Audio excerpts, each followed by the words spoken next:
Oi, gente, estamos aí ao vivo. O YouTube não tem jeito, porque hackearam o meu canal.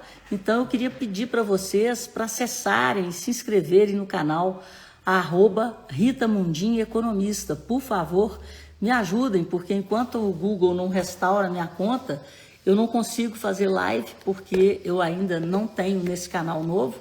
Vou repetir aqui, @Rita Mundim Economista. Eu tenho que ter 1000 seguidores. Vamos lá, gente, colaborem. Vamos todo mundo lá, inscreve, bate o sininho, dá um like, faz tudo que eu mereço. Bom, então vamos começar, como sempre.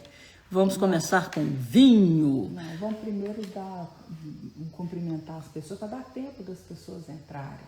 Vai cumprimentando quem está aí. Bom, segundo a Célia, eu tenho que cumprimentar as pessoas, que eu sou muito sem educação.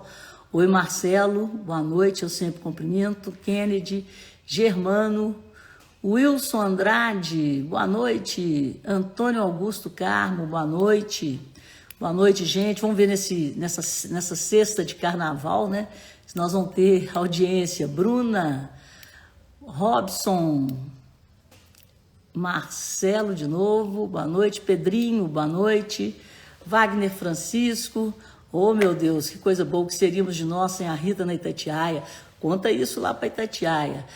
Verinha Castilho, Romilda, Lúcia Gomes, Vanessa, boa noite. Boa noite, Robson, de novo. Nelma, Onísia, boa noite.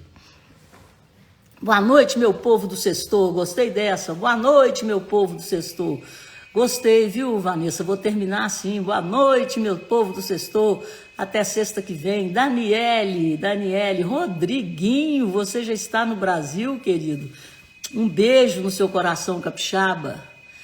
Zé Antônio, cadê? Quem mais? Não tem jeito.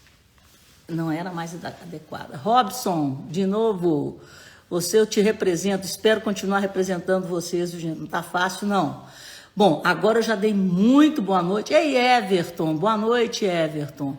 Boa noite, Lilian. É para seguir no Natália YouTube. Guedes, boa noite, recém-chegada do Espírito Santo. Ô, gente, entrem no canal do YouTube, vou repetir. Eu estou tentando recuperar junto a Google o meu @Rita Mundim. Os hackers criaram um canal que tem 2 inscritos, eles se apoderaram mesmo dos meus vídeos, mas enquanto o seu lobo não vem, a gente não consegue recuperar a conta junto a Google. Por favor, entrem no Rita Mundim, @Rita Mundim Economista, @Rita Mundim Economista. Eu preciso de 1000 inscritos para conseguir fazer live no YouTube. E a gente já estava, né, com 6.000 no canal, olha que dó.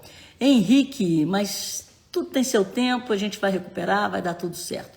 Vamos ao vinho. Ô, gente, esse vinho, eu passei no Verde Mar, lá do Diamond, e ele estava na promoção, os vinhos sul-africanos. Aí eu comprei, não foi esse não, comprei um outro. Mas aí, com o tempo que eu estava indo para o cinema, passando, estava tudo fechado, sábado de carnaval. Aí eu fui no Verde Mar aqui do Jardim Canadá, e vi que tinha um outro sul-africano também na promoção. E eu achei ele mais interessante do que o que eu tinha tomado anteriormente. Os dois são Shiraz, tá? Esse aqui chama Duke of Wellington. E o outro eu conto para vocês na semana que vem, que eu esqueci o nome. Mas na semana que vem, eu acho que eu vou degustar um outro Shiraz. Um Shiraz de Patos de Minas. Olha que trem mais chique. Eu estou guardando e aguardando a melhor ocasião para abrir o Shiraz da Bruxelles, né? Então, assim, do pessoal de Patos, dizem que é top, top, top. Verinha, Carmen, Ítalo. Então, deixa eu experimentar, né? Que eu estou curiosa. O Duque de Wellington, número 9. O cara chama Wellington Wines. O cheiro está maravilhoso. Horrível, viu, Natália?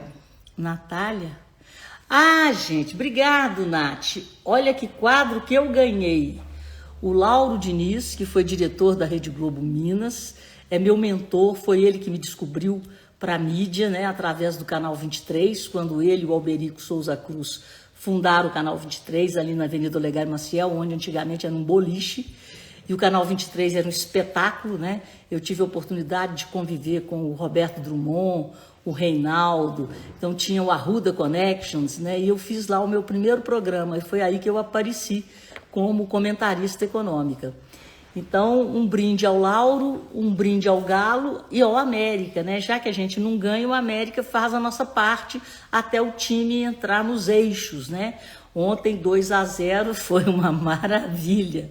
Então a gente tomou, mas também comemorou. Tintim.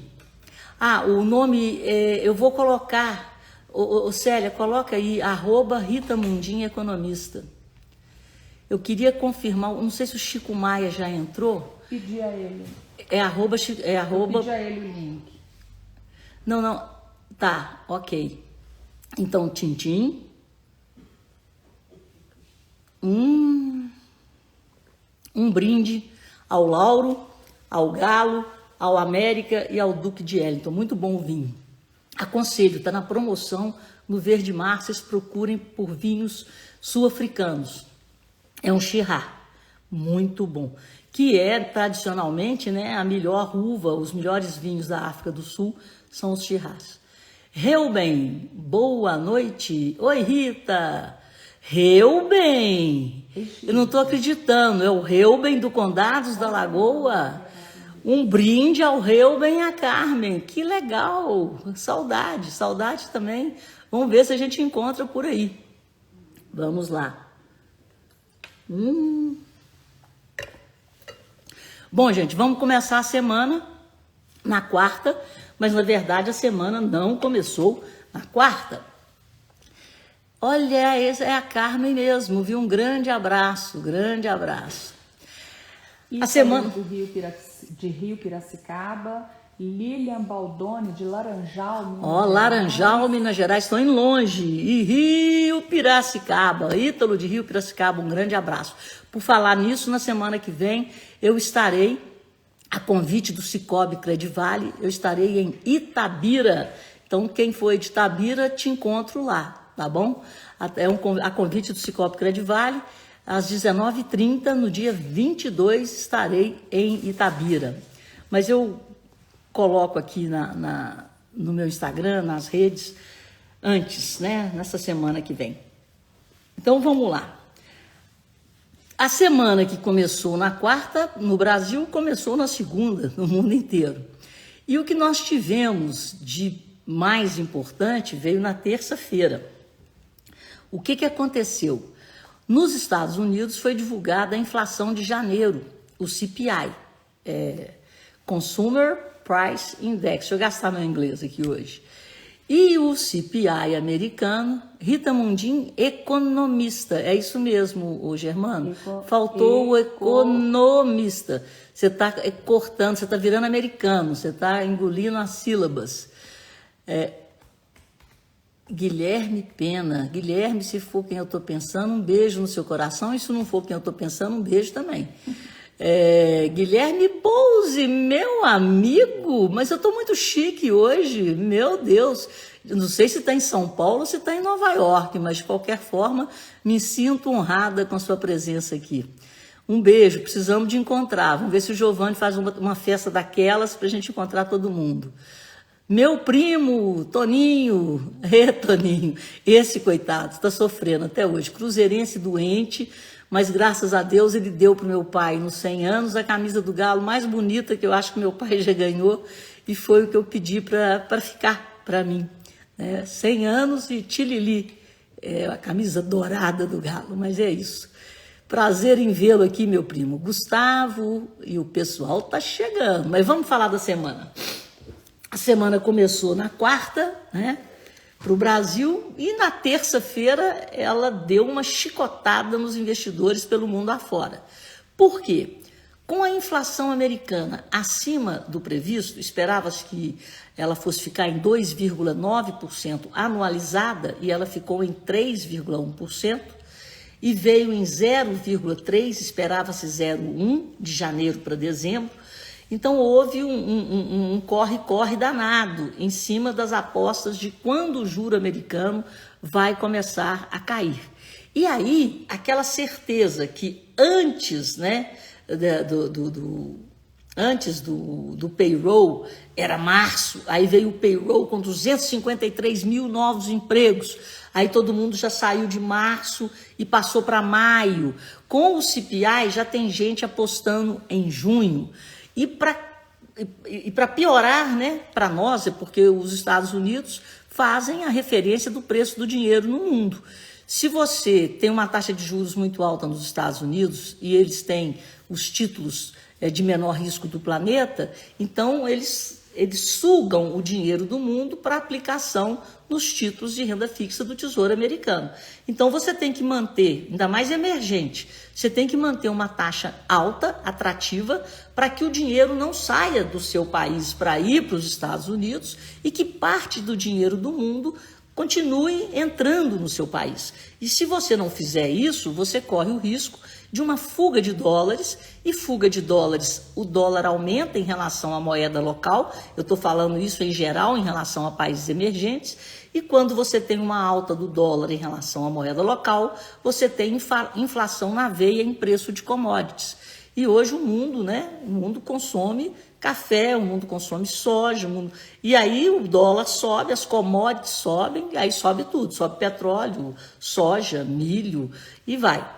Bom, enfim, então a inflação nos Estados Unidos acima do esperado provocou uma realização, uma queda nas bolsas, novamente uma alta nos juros e uma alta no dólar. Só para vocês terem uma ideia, o dólar nessa semana, deixa eu colar aqui, eu tenho que colar aqui só um minutinho, que o dólar nessa semana, em relação às principais moedas do mundo, subiu 0,19%. Nesse ano, ele está subindo 2,86%. E no mês, 0,72%, em relação às principais moedas do mundo, aquele DXY. Em relação ao real, olha como que o real está até bonito na fita. Por quê? O Brasil continua exportando muito, o saldo comercial continua forte. O dólar, em relação ao real, subiu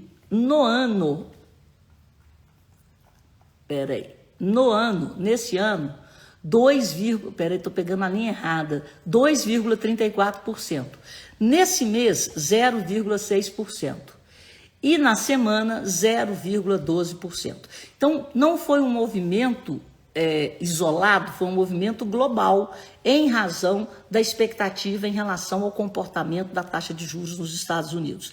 E esse movimento se repetiu hoje, porque hoje, sexta-feira, saiu o PPI, que é a inflação ao produtor, e veio acima da expectativa, subiu 0,3%, esperava-se 0,1%. De novo, as bolsas americanas fecharam todas em queda, os juros voltou a subir por lá, mas mesmo assim não houve um abalo aqui no Brasil. Por quê? As ações da Vale e da Petrobras, elas têm uma participação relativa muito grande na formação do Ibovespa.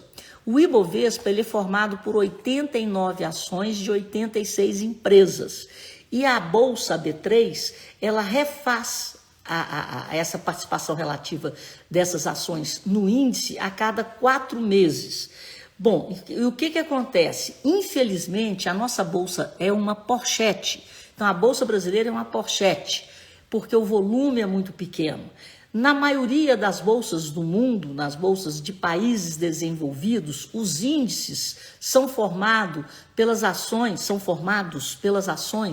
com maior valor de mercado.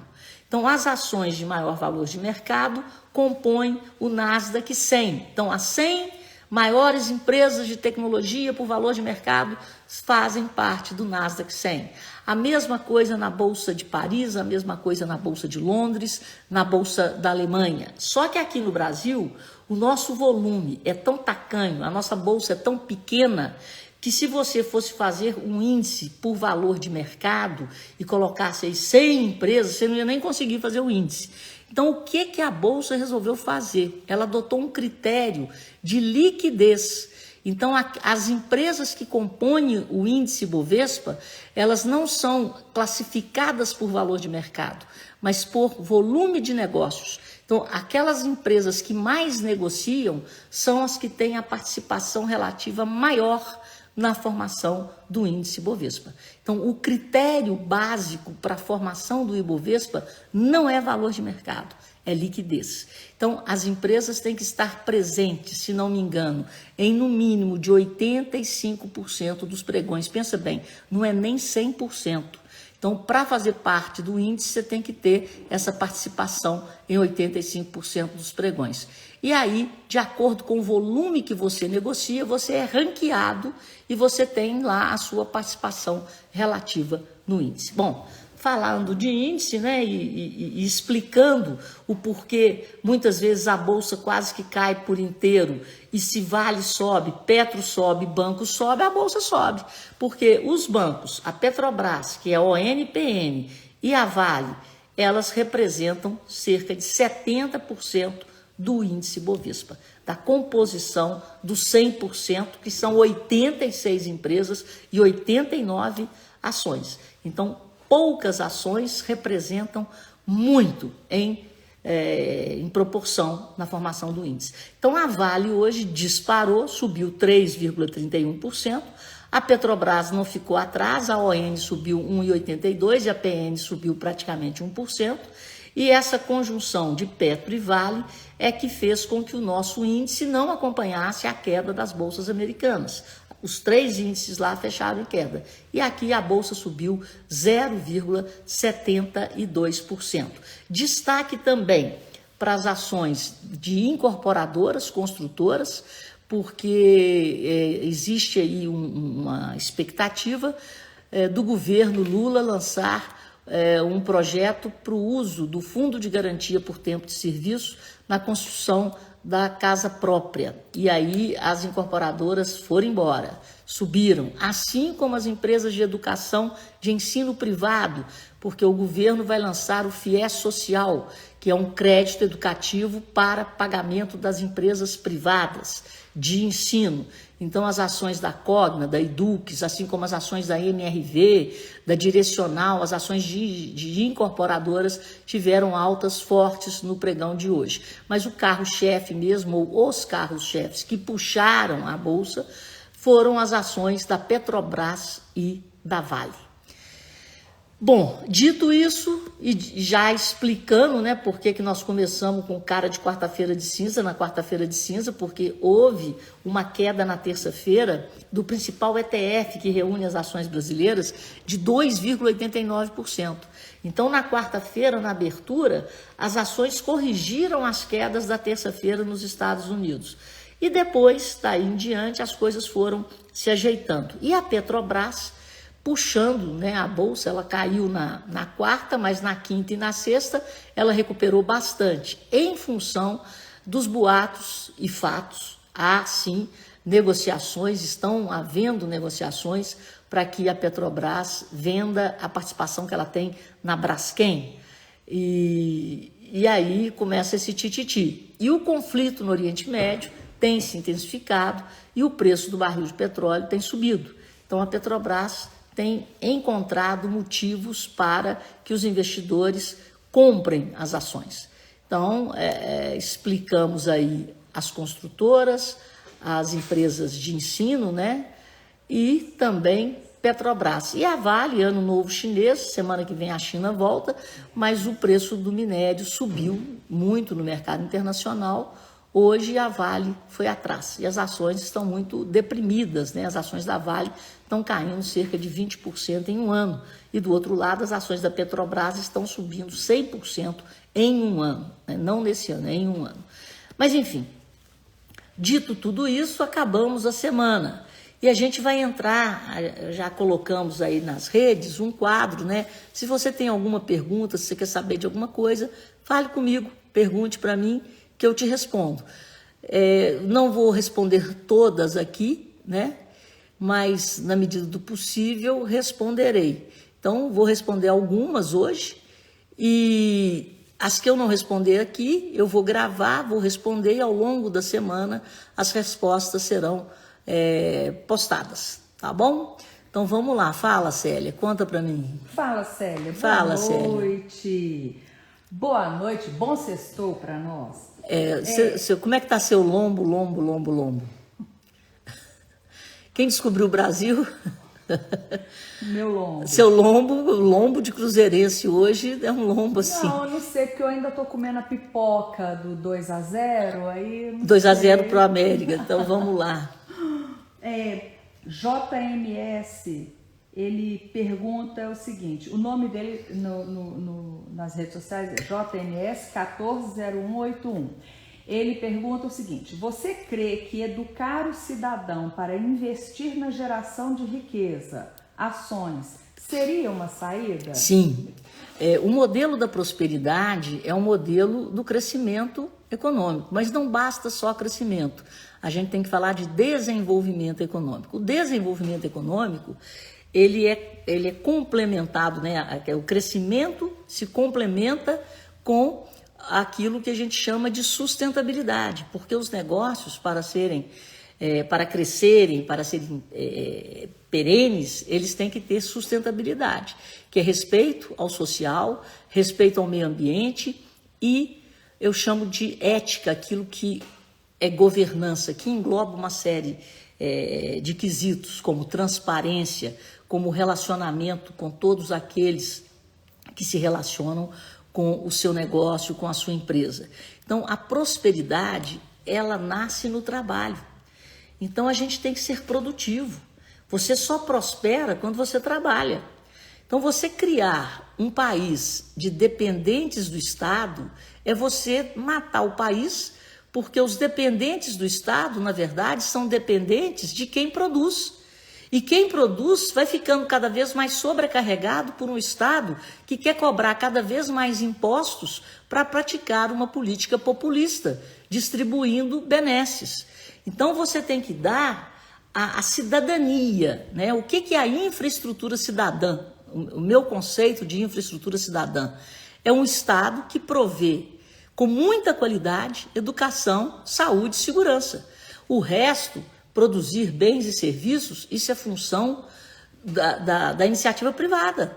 Então, o Estado tem que formar o cidadão. E quando ele forma o cidadão com qualidade, a gente fica igual, né? A gente tem acesso às mesmas oportunidades se você receber uma educação de excelência.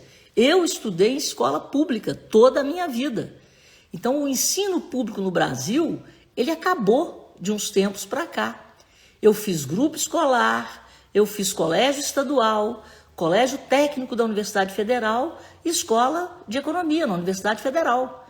Meus irmãos, todos, a mesma história. Hoje, você não consegue ter a certeza que seu filho vai ter acesso à educação de qualidade numa escola pública. E tudo começa pela falta de exigência de qualificação dos próprios professores. E além da exigência de qualificação dos professores, o que você tem é quase que uma ordem de que o aluno tem que passar. Então, o aluno tem que ser aprovado, independentemente do desempenho que ele tem em sala de aula. Então, não existe aquela formação que a gente tinha antes nas escolas públicas, que eram referências nacionais de qualidade de ensino. Então, todo mundo, quem é aqui de Belo Horizonte, você falava assim, não, eu estudo no Colégio Marconi, eu estudo no Colégio Militar, né? Para passar no Colégio Militar, no Colégio Estadual, no Instituto de Educação, era necessário você fazer cursinhos. Tamanha era a demanda pelo ensino público de qualidade. E esse ensino público de qualidade, ele formava cidadãos que iriam concorrer em condições de igualdade no mercado de trabalho pela capacidade e não pelo dinheiro e pela capacidade de pagar um ensino privado. Hoje não. A desigualdade começa quando um pai não pode matricular o seu filho no ensino fundamental, quando um pai tem que tirar o seu filho do ensino médio público, porque senão ele não tem acesso à própria universidade pública. Então as coisas estão bem diferentes. E é voltar a essa qualidade do ensino é que vai fazer do Brasil um país justo, é que vai fazer o Brasil um país formador de mão de obra de qualidade, um país que vai sair dessa condição de formar peão. Os empregos qualificados, essa mão de obra qualificada, ela está indo embora. Ela está indo embora, assim como as indústrias de ponta. Então, a tecnologia por aqui não acha mão de obra. Então, a gente tem que reverter isso. Então, o Estado brasileiro ele tem que fazer um cavalo de pau de 360 graus e investir o quanto antes, maciçamente, no ensino fundamental e no ensino médio. E, na minha opinião, a faculdade deveria ser paga. Porque se você cria um programa de bolsas por competência, outra coisa que existe muito, né, nos Estados Unidos, nos países desenvolvidos, ou o cara é muito bom de cabeça ou ele é bom em esporte. Então, você incentiva a pessoa a ser boa em determinado esporte para poder entrar em um colégio. As competições colegiais, não estou falando universitárias não, mas as universitárias também, nos Estados Unidos, na Europa, elas são campeonatos assim disputadíssimos. Então aqui não existe esse estímulo ao trabalho, porque o esporte, ele disciplina. Então por que nós não queremos brasileiros disciplinados e educados? Por que nós não incentivamos a prática esportiva como meio de acesso ao ensino de qualidade? Sendo que esse ensino deveria ser público, mas quem quisesse um ensino privado, se tivesse habilidades esportivas, né, também poderia ter bolsa no ensino privado. E por que a gente não incentiva as faculdades a investirem cada vez mais em tecnologia, em inovação, em pesquisa, desenvolvimento, para formar cientistas, e não uma mão de obra desqualificada, de péssima qualidade, em cursos que não exigem o mínimo para colocar o cidadão no mercado de trabalho. Então você vai hoje entrevistar alguém para ser estagiário, tem hora que você tem até vergonha de conversar com o cara, porque nós estamos completamente analfabetos no básico, português e matemática. Então, quem não sabe português e quem não sabe matemática não dá conta de fazer nada com um pingo de qualificação. Então, é necessário para ontem um ensino, né, fundamental, um ensino médio de qualidade, né, esse incentivo à prática esportiva, mudar as coisas que andam acontecendo por aí. Mas, enfim, então vamos voltar na pergunta. A prosperidade, ela vem do trabalho. A riqueza, ela vem do trabalho. O PIB, Produto Interno Bruto, é a soma dos bens e serviços produzidos. Então, se não tem produção, você não tem riqueza. A partir do momento que você está inserido no processo produtivo, você recebe algum tipo de renda.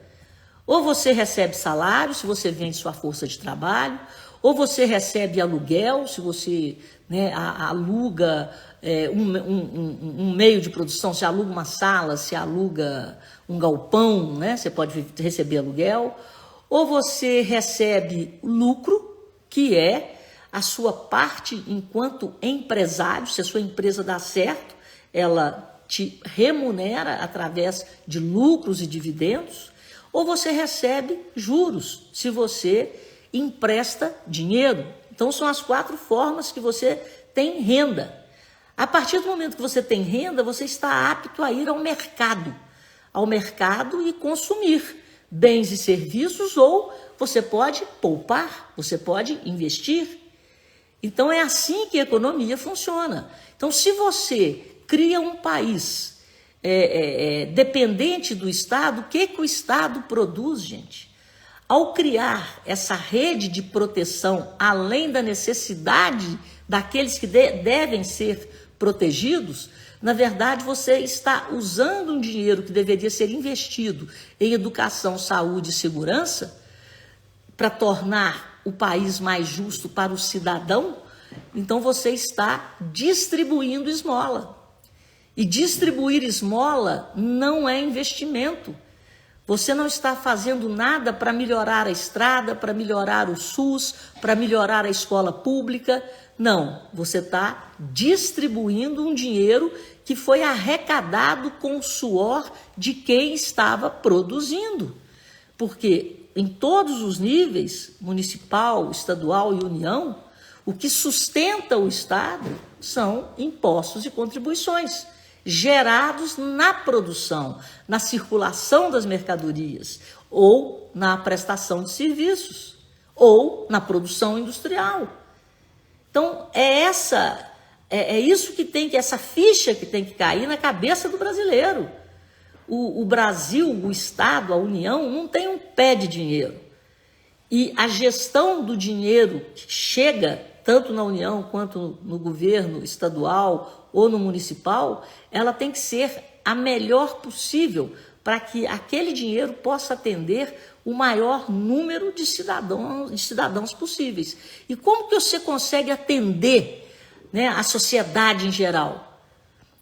Produzindo bens e serviços coletivos de qualidade, educação, saúde e segurança, coisa que o Estado não produz há muito tempo. Bom, então, dito isso, eu acho que o mercado de capitais, que tem na Bolsa o mercado secundário, onde as pessoas compram e vendem ações que foram emitidas pelas empresas com abertura de capital, esse dinheiro da abertura de capital capitaliza as empresas, aí as empresas crescem, e quem comprou ação nessa abertura de capital pode vender suas ações na Bolsa quando elas se valorizam. Então, essa é a lógica, né? A empresa, ao invés de pegar dinheiro no banco, ela vende parte do seu patrimônio, parte do seu capital social para as pessoas físicas que se tornam acionistas e participam do sucesso ou do insucesso do desempenho daquela empresa. Então, é a democracia. Mas se o Estado é mal gerido, a taxa de juros não cai, o dólar oscila muito e as empresas não têm condição de crescer. Então, para que as empresas tenham um terreno fértil, né, é necessário um Estado gestor, mas um Estado que faça uma gestão de qualidade do dinheiro do contribuinte, para que não haja déficit. O déficit mostra a ineficiência do Estado em alcançar o equilíbrio. O ideal seria o superávit, mas a gestão, a qualidade de gestão do Estado é que dá coragem ou medo a quem vai abrir um negócio, é que dá coragem ou falta de vontade de quem vai consumir. Porque se o juro está alto, eu adio a minha intenção de consumo e vou viver de juro, vou viver de renda. E quanto pior é a gestão do Estado, mais alta é a taxa de juros. E aí vira aquela bola de neve. Olha a Argentina, gente. A inflação na Argentina bateu 254% em janeiro. Acabou. Então a Argentina virou Venezuela. Então, tal e qual. E o Milei está lá doido, querendo colocar o quê? Freio nos gastos públicos. Então, o mercado de capitais, ele só floresce, ele só cresce, ele só é dinâmico quando você tem um ambiente econômico propício à produção. Se a gestão do Estado não cria esse ambiente, se você tem insegurança jurídica, se você tem medo do que vai acontecer, se você não acredita que o Estado seja capaz de te entregar o equilíbrio, se a dívida do país só vai crescer, então a iniciativa privada se recolhe, o juro sobe e vai todo mundo ser agiota, ser rentista. Esse é o Brasil que nós convivemos e conhecemos desde o Sarney, que teve uma trégua, teve uma pausa no governo do Temer ao Bolsonaro. E agora nós estamos aí de olho para ver se o Lula cria juízo e se ele começa a falar de entregar o equilíbrio. O Haddad está fazendo isso, mas uma coisa é falar e a outra coisa é, na prática, entregar o equilíbrio fiscal e, de preferência, o superávit. Pergunta número 2. O Everton Melo. Rita, vivemos em um cenário econômico sem expectativas de melhoria e de muitas incertezas. O agro que movimenta esse país não está tendo o devido valor e apoio conforme o governo federal mencionou que teria. Você acredita que a construção civil seria uma possível saída para voltar a aquecer a economia, mesmo com um governo sem credibilidade? Essa é a aposta desse governo, na construção e na indústria. Ele está apostando pesado, tanto na construção civil como na indústria em geral. E o agro está vivendo um ambiente de insegurança jurídica. Por causa do marco temporal, a questão não foi ainda definitivamente concluída, né? Então isso gera uma insegurança jurídica. E também, em relação ao MST, a postura do governo não é assim, a gente 100% pró-agro, né? Mas é o agro que está nos segurando, e a revolução que o Brasil passou, está passando, ela foi feita pelo agro e será sustentada pelo agro. É irreversível. Quem tentar mudar isso vai cair do cavalo. É irreversível o papel do Brasil em termos globais, como fornecedor de proteína animal, como fornecedor de energia, né? E nós temos a segurança climática do planeta, que é a maior parte da Amazônia. Então, é preciso muito juízo para transformar essa condição que é nossa. Nenhum país do planeta tem hoje o que o Brasil tem. E não se pode destruir isso, e não dá para destruir. A gente pode ver que onde o agro já está maduro, nós temos ilhas de prosperidade. E essas ilhas de prosperidade estão se espalhando pelo Brasil, inclusive pelo Norte e Nordeste. Então, é irreversível. Esse é o papel do Brasil para o mundo. É ser o fornecedor de alimento, o principal fornecedor de alimento global, fornecedor de energia e zelar pela segurança climática do planeta. E nós temos que transformar isso em investimentos e prosperidade para a sociedade brasileira, para os cidadãos brasileiros. Agora, voltando, né, é só para reforçar, a construção civil, diante dos planos que o governo tem, do Minha Casa Minha Vida, aumentar a faixa, usar o fundo de garantia, a construção civil deve passar por um boom. O José Antônio está falando aqui que a safra atual de milho e soja será por baixo 17% menor. Isso será um desastre. Concordo. E aí, né, Zé Antônio, você tá falando só de área que não foi plantada, porque nós não estamos colocando nesse número de quebra de safra, e se a área não foi plantada, ela não foi plantada pela insegurança jurídica. E essa insegurança jurídica não existiu no governo passado. Não existia, não existiu em tempo nenhum. Pelo contrário, tudo que o Brasil colheu em 2023, literalmente, foi plantado em 2022, diante da segurança jurídica de 2022. Então, agora, em 2024, que eu acho que vai ser um ano difícil, ao contrário, que está todo mundo badalando aí, agora em 2024, que nós vamos ver a primeira colheita do governo Lula, porque até aqui o Lula só colheu o que o Bolsonaro e o time do Bolsonaro plantaram. E a confiança e a credibilidade do agronegócio no governo anterior e também no governo do Temer, né? Então, isso tudo foi um projeto construído do Temer ao Bolsonaro. E agora começa a ser afetado, mas, repito, é irreversível. Esse é o nosso destino. E quem tentar mudar isso pode cair do cavalo. O Gu Oliveira Paiva, ele está dizendo o seguinte, que o sucesso do agro depende de fatores da natureza. Se tivermos problemas com a safra, por exemplo, seca, ferra tudo. Não, mas a seca, o Brasil é um país de dimensão continental. Então, você muitas vezes tem um problema localizado num determinado ponto e não tem outro. Então, a gente tem visto isso, né? O alagamento que teve lá no sul, né? Mas a gente tem grãos também no Mato Grosso. Então, nós estamos com um problema no café, principalmente em Minas Gerais, com o problema de seca, né? Então, o agro, a gente tem que elogiar, agradecer o agro todo dia, porque o problema climático, ele faz parte da rotina do agro, mas o que a gente não pode é intensificar os problemas, trazendo para o agro um problema político, de insegurança jurídica. Aí que mora o perigo. Por exemplo, bater o bumbo sobre o dinheiro, né, que foi liberado para o Plano Safra.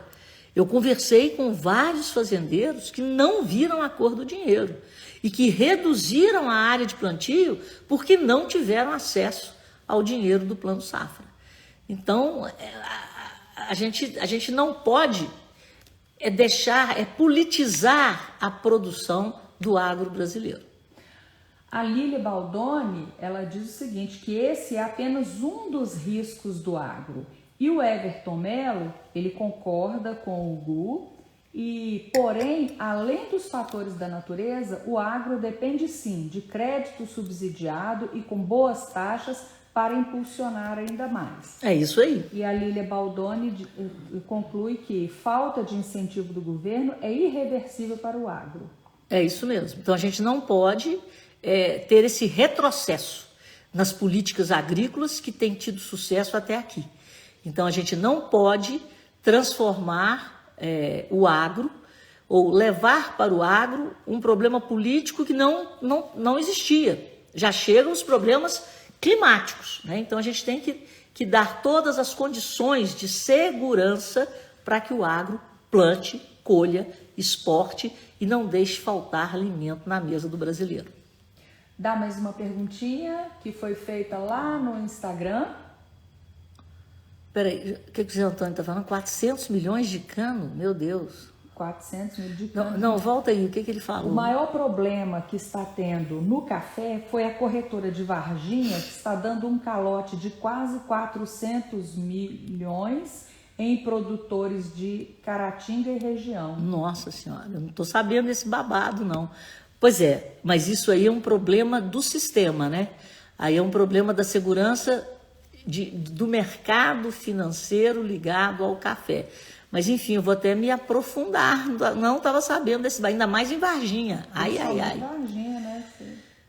Me conte detalhes, Zé Antônio. Me mande no privado. O Zé Antônio, ele te segue no Instagram, agora ele vai te se inscrever no YouTube. Pois é, obrigada, viu? Gostei. Me manda mais informações no privado. Me manda como diz o Moro, me manda o caminho do dinheiro. Oh, meu grande amigo WT, o amigo de BH e de onde a Itatiaia está. Prazer em ter você aqui. Diga. Dá mais uma perguntinha? Mais uma perguntinha. Essa pergunta vem de uma pessoa muito especial. Nosso querido Juan. Juan, mas aí não, você conversa comigo sempre. Aí você me manda uma pergunta. Olha que ele está prestigiando o programa. Eu tô achando que você tem vergonha de me perguntar ao vivo e a cores. Boa noite, WT. William Travassos. Juan pergunta, com a quebra da safra da soja e milho, o que podemos esperar da balança comercial? Pois é, Juan, acabamos de falar aí da politização do agronegócio que não deveria existir. Já chegam os problemas climáticos que virão e não serão poucos esse ano. Mas o que acontece? Está havendo uma certa insegurança por parte dos agricultores em plantarem. Isso vem desde a liberação do dinheiro do Plano Safra. O dinheiro do Plano Safra, até onde eu sei, apesar de terem batido o bumbo, ele não chegou na quantidade que deveria ter chegado e como chegou na safra de 22, que foi plantado em 22 e colhido em 23.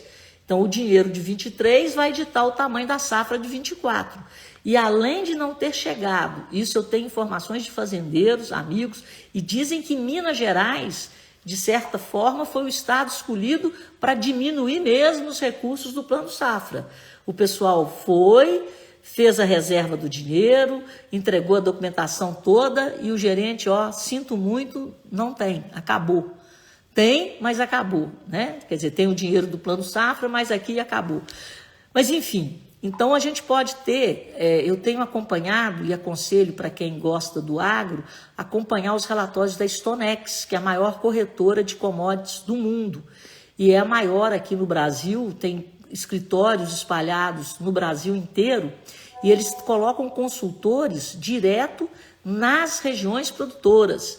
Então, eles têm ao vivo e a cores a estimativa de safra.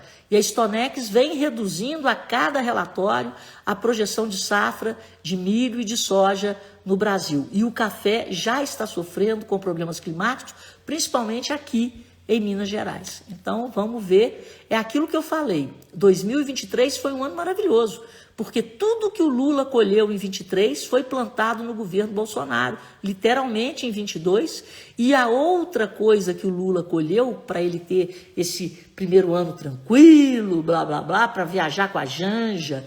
Hoje eu escutei uma boa, né, porque tiraram a foto da Janja e do Lula na frente das pirâmides do Egito. Aí um cara falou assim, nossa, mas depois de tantos 1000 anos, voltaram as pragas do Egito. Aí eu tive que rir. Mas, enfim, voltando à sua pergunta, Juan, em 23 nós colhemos o controle da inflação, fruto de um Banco Central independente que foi aprovado no governo Bolsonaro e que controlou a inflação antes dos bancos centrais dos países desenvolvidos, que teve o presidente do Banco Central daqui eleito o melhor presidente do Banco Central do mundo. Nós tivemos o Paulo Guedes eleito como o melhor ministro da Fazenda, da Economia, do que for, do mundo, mas nós, por causa da cegueira política, né, grande parte do país é incapaz de reconhecer um trabalho técnico. Passamos por uma pandemia, o Bolsonaro assumiu com o desastre de Brumadinho, perdão, é tanto desastre aqui com a mineração, com o desastre de Brumadinho. A mineração parou e Minas está para a mineração do Brasil, assim como a Arábia Saudita está para o petróleo, né? Então, o estado de Minas e o Brasil sentiram um baque muito forte com a parada da mineração aqui em Minas Gerais, e isso impactou no PIB, impactou na balança comercial. Depois ele passou pelas eleições da Argentina, quando a Argentina deixou de ser o nosso grande parceiro comercial e foi só diminuindo o volume de negócio com a Argentina, impactando também na economia, na balança comercial. Depois, na hora que ele começou a respirar, veio a pandemia, né, no ano seguinte ao primeiro ano de mandato dele. Aí ele passou pela pandemia e depois eleição. Então foi um negócio assim muito complicado e que no frigir dos ovos, tecnicamente falando, ele conseguiu imprimir, né, tanto no Ministério da Agricultura, o gov.br, o Brasil se tornou o segundo melhor governo digital do mundo, perdendo só para a Coreia. Nós somos o melhor governo digital das Américas, nem Estados Unidos nem Canadá ganha da gente. E foi uma reforma administrativa, porque os funcionários vinham aposentando e a troca era de tecnologia por funcionário. Existiam cargos, né, que foram extintos, de assessoristas, né, datilógrafo. Então isso tudo foi sendo cortado no governo anterior. E pela primeira vez, né, desde a redemocratização, o governo entregou as contas com superávit e com um detalhe: foi o governo que pela primeira vez na história da redemocratização do país entregou o país gastando menos do que no governo de seu antecessor, do que no Temer, e arrecadando mais. Então, ele entregou mais receita e menos despesa. E agora a vaca está indo para o brejo again. Bom, Então, espero que eu tenha te respondido, Messier Juan. Obrigada pela pergunta. E da próxima eu vou te puxar a orelha. Última perguntinha é o Gui Magela. Rita, meu gerente está sugerindo sair de 2 fundos CDI para as CRAs pré-fixadas em 11,5%. É pegadinha? Olha, vamos fazer uma conta aí de padeiro, tá? Nós estamos com a Selic em 11,25 e com 2 cortes já praticamente contratados nas 2 próximas reuniões do Copom. Resumo da ópera, vamos chegar em junho, mais ou menos, com a Selic a 10,25, ok? Então ele está querendo que você entre num CRA, porque hoje está pau a pau, 11,25, que é a remuneração, não é isso? 11,5. Ah, 11,5, está até acima.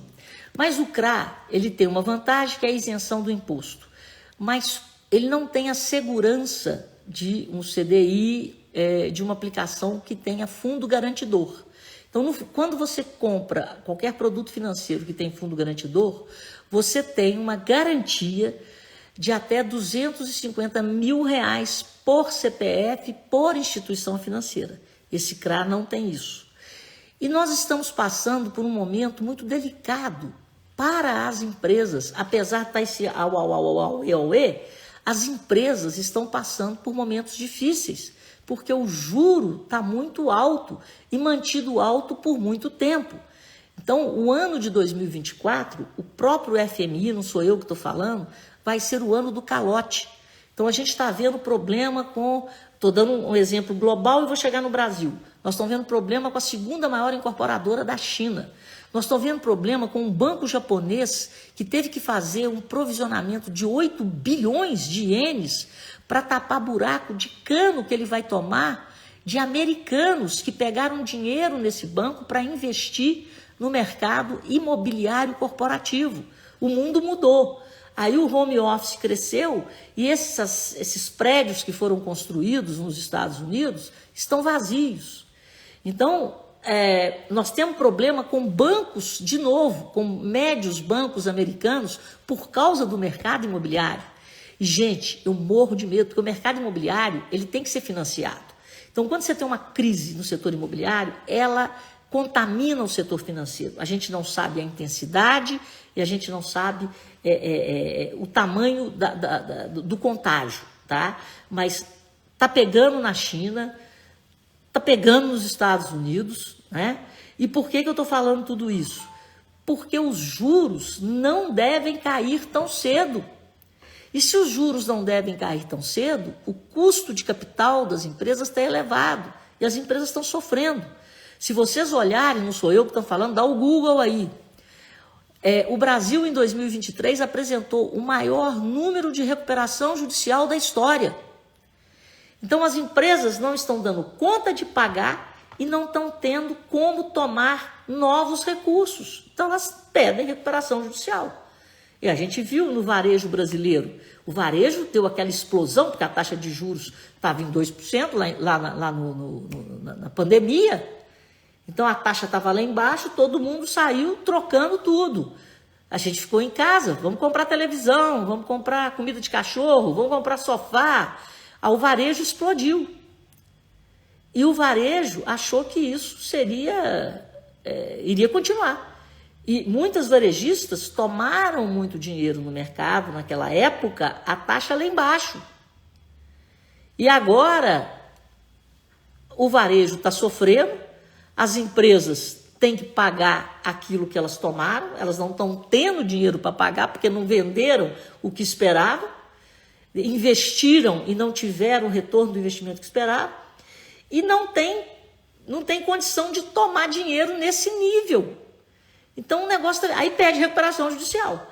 Então o negócio não está sendo e não será um ano fácil. Nos Estados Unidos, eleições. No Brasil, eleições. Os Estados Unidos estão com problema com o nível de endividamento. Republicanos e democratas brigando. Os democratas querem gastar. Os republicanos não querem deixar. E os Estados Unidos podem parar, porque não vão ter dinheiro para pagar a folha de funcionário. Então, vamos com calma. Tem muita narrativa, tem muita espuma nesse chope. E as bolsas por lá subindo em cima de inteligência artificial. Eu já vi esse filme, né? Eu sou um pouquinho mais vivida. Nós vivemos o .com no início desse século. Houve um crash quase nas empresas de .com. Todo mundo saía comprando, as empresas valorizavam, criou uma bolha, como nós tivemos a bolha imobiliária em 2008. Bolhas nasceram para serem furadas. Já tem relatório, já estou falando isso aqui, já tem uns 3 meses, tem relatório do JP Morgan, do Goldman Sachs, prevendo uma realização, uma correção de 30% no preço das ações, na média, nos índices. Então, muita calma nessa hora, tá? O Gu Oliveira, ele fala assim que CRAS é arriscado tomar calote, vai para o Tesouro Direto. Então, deixa eu só acabar. Então, o CRA, você não tem esse seguro. Então, é risco. E outra coisa, vamos fazer a conta de padeiro, que eu perdi o raciocínio aqui e parei de fazer. Vamos botar a Selic a 10,25, ok? E você está num CRA a 11,5. Mas o que vai fazer com que o seu CRA seja bacana ou não é a inflação. E a inflação no Brasil, projetada, está bonita. Nós vamos ter inflação aí de 3,5%, 3,8%, vamos botar 4%. Então, se você tem 4 num CRA de 11,5, né, você vai ter aí taxa real de 7,5. Nos Estados Unidos, saiu, eu falei isso no início, saiu a inflação ao consumidor, saiu a inflação ao produtor de janeiro e foram acima do esperado. As taxas por lá, que todo mundo tinha certeza que iam começar a cair em março, agora a certeza passou para maio e eu acho que vai ser junho. Então as taxas vão continuar a 5,25 a 5,5, o intervalo, até maio e junho. E o sarrafo de queda da Selic vai parar de cair. Então, quando a Selic chegar ali a 10,25, ou para ou começa a cair devagarzinho, dependendo do comportamento dos juros americanos e dos gastos públicos. Porque se os números da dívida começarem a subir, ou seja, se o Lula chutar o balde da busca do equilíbrio fiscal e o Brasil começar a ter déficit em janeiro, déficit em fevereiro e a eleição é lá no final do ano, meu amigo, a inflação volta via dólar. Aí a credibilidade de um país é uma linha muito tênue. Você tem que construir e mantê-la todos os dias. Qualquer número que se consolida em uma tendência de perda de gestão, de falta de gestão, o investimento estrangeiro para de entrar. Ou o que está aqui e até o próprio dinheiro brasileiro começa a sair. Aí o dólar sobe. Se o dólar sobe, inflação na veia. Então, se você está tendo 11,5 como inflação de 4, ok, mas 11,5 é uma taxa fixa. Se a inflação sobe, a la Dilma, porque o Lula está fazendo tudo, ele está... é uma vingança em cima daqueles que criticaram a Dilma. Ele está fazendo tudo que a Dilma fez e mais rápido. Então, eu acho que nós teremos problema na frente com a inflação. Aí, se a inflação sobe, você está fixo a 11,5, bye, bye. Então, é melhor você estar numa taxa pós-fixada hoje do que numa taxa pré-fixada. E é melhor você estar no investimento com a garantia do governo, com a garantia do próprio banco, no caso um CDB do Itaú, até R$250 mil, o tesouro, que a última coisa que quebra no Brasil é o tesouro. Mas se você quiser a isenção do imposto, se você não precisar de resgatar esse dinheiro, compra uma LCI da Caixa, compra uma LCA, né, do Banco do Brasil, de um banco AAA. Você não tem imposto, mas agora o governo, com a fome arrecadatória, mudou a carência. Você tem que esperar 9 meses para resgatar. Mas eu não compararia esse CRA. Principalmente pré-fixado. É isso mesmo. O Everton Melo também concorda que o melhor é aplicar em LCA. LCA do Sicoob, muito bem, LCA do Sicoob. Mas o problema é que a LCA do Sicoob, a demanda é muito grande, né? Então, mas se você conseguir, LCA do Sicoob. Isso aí. O Hamilton Eustáquio manda flores para você. Boa noite, Rita. Tudo de bom e belo. E o Rafael Roberto está perguntando quais os dias tem live da Rita. Pois é, Rafael. Vamos lá. Rita Mundim Economista. Rita Mundim Economista. Por favor, entrem no meu canal, toque o sininho, porque o meu canal foi... Olha, ele botou aqui, ó, Varginha Online. O meu canal foi hackeado. Eu tinha mais de 6 mil seguidores e mais de 546 vídeos. E existe um critério no YouTube que eu preciso ter no mínimo 1.000 seguidores para fazer uma live. Então eu estou negociando, isso mesmo, Reuben, RCD do Sicoob, recibo RDC, Recibo de Depósito Cooperativo, ao invés, porque ele falou de CDI, CDB, né? CDB é de banco, vamos lá. Não, porque o Sicoob é absolutamente tranquilo, né? E a origem dessa LCA é tranquila, né? Porque você tem que ver quem está atrás do título. Então, o Sicoob, gente, o RDC, o Recibo de Depósito Cooperativo também, é uma alternativa muito melhor do que um CDB de um banco. Por quê? Ao se tornar cooperado, ao investir num produto de uma cooperativa, você é cooperado.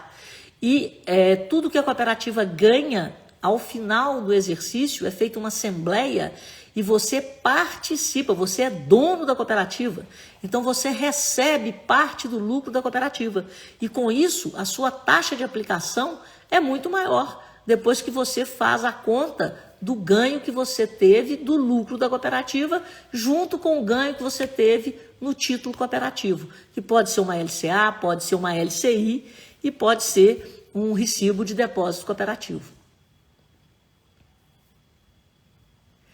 Não, Lilian, a live, o que está acontecendo? Depois que termina aqui, eu coloco no YouTube essa live que a gente está fazendo no Sextou, porque eu não estou tendo condição de fazer live no YouTube, porque eu não tenho 1.000 inscritos no meu canal. Então, gente, cooperativas são muito melhores mesmo. Se você acha todos os serviços financeiros da rede bancária tradicional, do sistema financeiro tradicional, mas com uma grande diferença.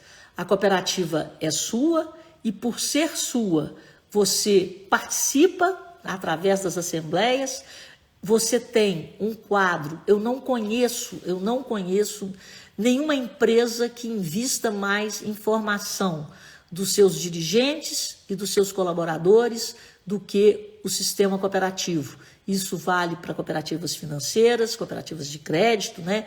E vale para o cooperativismo em geral. Então, além disso, você tem no cooperativismo a sua casa. É como se fosse a sua casa do dinheiro.